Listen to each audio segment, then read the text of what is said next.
Naomi Osaka became the first Japanese Grand Slam champion, defeating Serena Williams in the women's singles final of the U.S. Open yesterday. The 20-year-old dominated for most of the match, but a heated exchange between Williams and the chair umpire created controversy and questions over whether Williams was being held to a different standard than other professional players. Joining me now via Skype from Washington, D.C. is Lindsay Gibbs, a reporter at Think Progress and co-host of the Burn It All Down podcast, and sports writer Sandra Harwitt, who covered this for USA Today yesterday. Let me start with I think, a point of agreement that both of you might find, which is it was a fantastic performance by Naomi Osaka yesterday. I mean, it was a great game. Yeah, she outserved Serena Williams. She was better on break points. She also saved all but one break point that she faced. And to see a 20-year-old on that stage playing against her idol in their first Grand Slam final perform so well was, I don't know, personally, it made me very hopeful for the future of this wonderful sport. Absolutely. And she was the key player of the whole tournament, no doubt. She's playing her idol. And I think what transpired was that Serena, I didn't think, that Naomi would come onto the court and be nervous and whatever. And Naomi is a very steady, even personality. She came out there, she played her game, and she outplayed Serena. I felt badly for Naomi because she, everything that happened, she really didn't get her moment. Yeah. To celebrate, although she would not be the type person who's going to be like doing twirls or raising her arms. She's just really a quiet girl, very nice girl. All right, so let's unpack a little bit of what happened as a cause of that frustration. One of the contentions that Serena Williams makes right on the court is, you're treating me differently. Men do this all the time and they get away with it, but you're penalizing me for this because I'm a woman. Lindsay? Yeah, I mean, look, you can find situations where men did say a lot worse to umpires like Carlos Ramos and didn't receive the extensive penalties that she received. But I think what really this speaks to me is how hurt she was by the implications that she was cheating.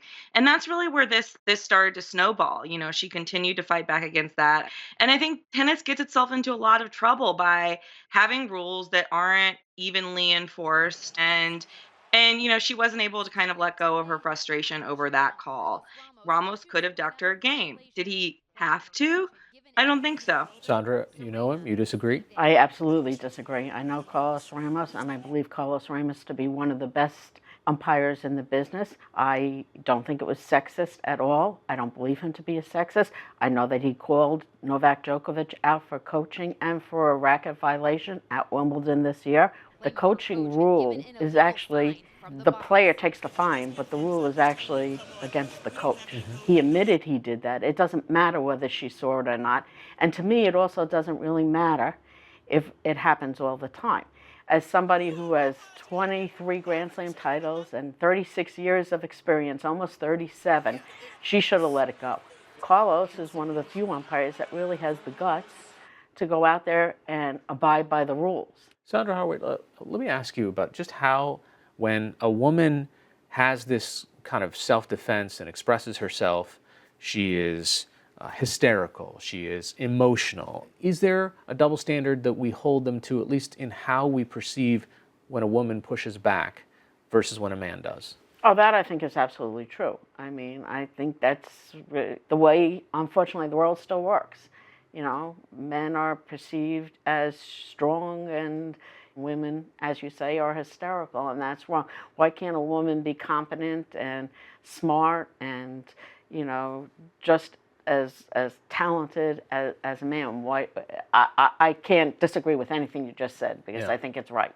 Lindsay, this is also happening in the context of not just this specific game, and also this particular tournament. But Serena Williams has felt for quite some time that she has been unfairly targeted. Everything that Serena does comes with being a very visible Black woman in America, in a country that often doesn't know how to handle that. There have been many instances of whether it be beads falling out of their hair or, racism from their opponents. There's been so many examples over the years of the Williams sisters both being treated like outsiders in a sport they came to kind of define. And there's still people that are trying to keep tennis to be a more traditionally white sport, I would say. Lindsay Gibbs, a reporter at Think Progress and co-host of the Burn It All Down podcast, and sports writer Sandra Harwood. Thanks for joining us.